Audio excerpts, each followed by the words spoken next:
প্রিয় দর্শক, আসসালামু আলাইকুম। আমি ডক্টর বজলুর রহিম রিপন আপনাদের সবাইকে জানাচ্ছি শুভেচ্ছা। প্রিয় দর্শক, অনেক রোগী আছে যারা আমাদের বাটকের পেছনে, বিশেষ করে নিতম্বের পিছন থেকে ব্যথা হয়ে পায়ের পিছন দিক থেকে একদম পায়ের নিচ পর্যন্ত চলে যায় এবং এই ব্যথার সাথে কারো কারো ক্ষেত্রে দেখা যায় ঝিঝি, অবশ অবশ, ভারী ভারী, হ্যাঁ, অনেক সময় জ্বালাপোড়া টাইপের উপসর্গও অনেক ক্ষেত্রে থাকে।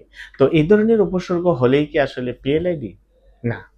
অনেক সময় দেখা যায় যে এমআরআই করে, এমআরআইতে দেখা যায় যে তার কোনো ডিস্ক প্রলাপস নেই, কিন্তু তার উপসর্গ আছে যে পায়ের মধ্যে ব্যথা যাচ্ছে, পায়ে জিজি করছে, অবশ অবশ, ভারী ভারী, এই ধরনের পিএলআইডির যে উপসর্গগুলো আছে এই টাইপের উপসর্গ তার মধ্যে দেখা যায়। বাট তার কিন্তু ডিস্ক প্রলাপস বা পিএলআইডি নয়। তার মানে হচ্ছে যে পিএলআইডি ছাড়াও আপনার কিন্তু এই ধরনের উপসর্গ হতে পারে যে সকল কারণে, সেটা যেমন ধরেন যদি আমাদের লাম্বার স্পন্ডোলাইসিস হয়, অর্থাৎ কোনো কারণে লাম্বার রিজনে যদি ডিজেনারেটিভ চেঞ্জ হয়ে অনেক সময় অস্টিওফাইট ফর্মেশন হয়ে নার্ভের মধ্যে চাপ পড়ে, সে কারণেও কিন্তু আপনার এই ধরনের উপসর্গ হতে পারে।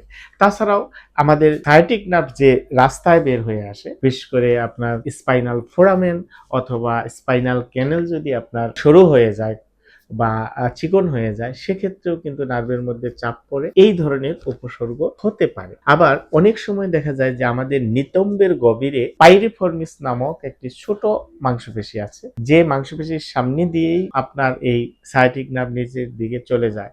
সেই মাংসপেশিটা কোনো কারণে যদি ডিসফাংশন হয়, সেক্ষেত্রেও কিন্তু সায়াটিক নার্ভে চাপ পড়তে পারে এবং এই ধরনের উপসর্গ, বিশেষ করে আপনার পায়ে ব্যথা, পায়ে জিজি, অবশ অবশ, ভারী ভারী, কোনো কোনো সময় আবার জ্বালা পোড়া হতে পারে। এখন প্রশ্ন হচ্ছে যে এই যে পায়ের জিজি, অবশ অবশ, জ্বালা পোড়া, এইটার চিকিৎসাটা আসলে কি? তো এটার চিকিৎসা দিতে গেলে আমাদের প্রথমে যেটা করা দরকার, আগে প্রপার অ্যাসেসমেন্ট করে প্রপার তার রোগের কারণটা যদি আমরা বের করতে পারি, তাহলে আমাদের চিকিৎসাটা সহজ হবে।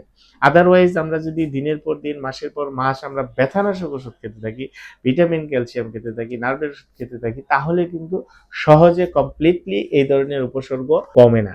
এবং অসংখ্য রোগী আমাদের কাছে এসে বলেন যে অনেক দিন যাবৎ ওষুধ খাচ্ছি, কোনোভাবেই ব্যথা, জিজি, অবশ অবশ, ভারী ভারী কমানো যাচ্ছে না। এর কারণটা হলো কি যে আপনার নার্ভের মধ্যে যে চাপটা রয়েছে, সেই চাপটা আপনি রিলিভ না করলে তো আপনার এই ধরনের ব্যথা বা জিজি, অবশ অবশ সহজে কমবে না।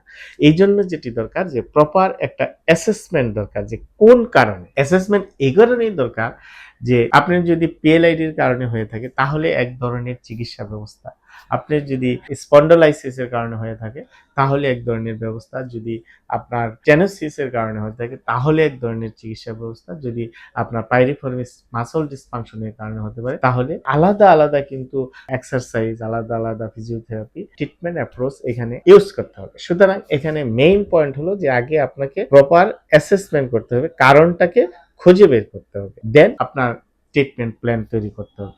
তো এই ধরনের ব্যথার ক্ষেত্রে বা এই ধরনের উপসর্গের ক্ষেত্রে সাধারণত দেখা যায় ব্যথানাশক ওষুধ খুব একটা বেশি ভালো কাজ করে না। কারণটা হলো কি যে এটা আপনার মেকানিক্যাল একটা প্রবলেম, যে আপনার নার্ভের মধ্যে চাপ পড়ে আছে, সেটাকে রিলিভ না করা পর্যন্ত শুধু ব্যথানাশক ওষুধ খেয়ে কোনো লাভ হয় না।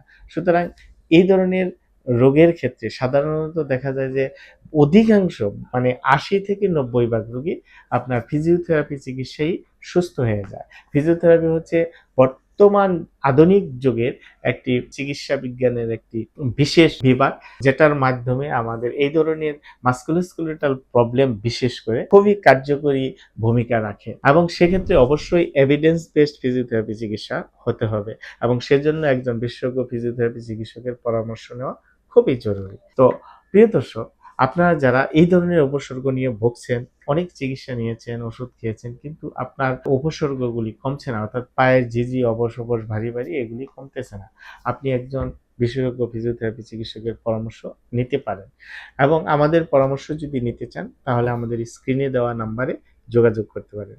আর আমাদের নিয়মিত ভিডিও পাওয়ার জন্য আমাদের ফেসবুক পেজটিকে ফলো করে রাখতে পারেন এবং আমাদের যে ইউটিউব চ্যানেল আছে সেটিকে সাবস্ক্রাইব করে রাখতে পারেন। ধন্যবাদ সবাইকে, ভালো থাকবেন। আসসালামু আলাইকুম।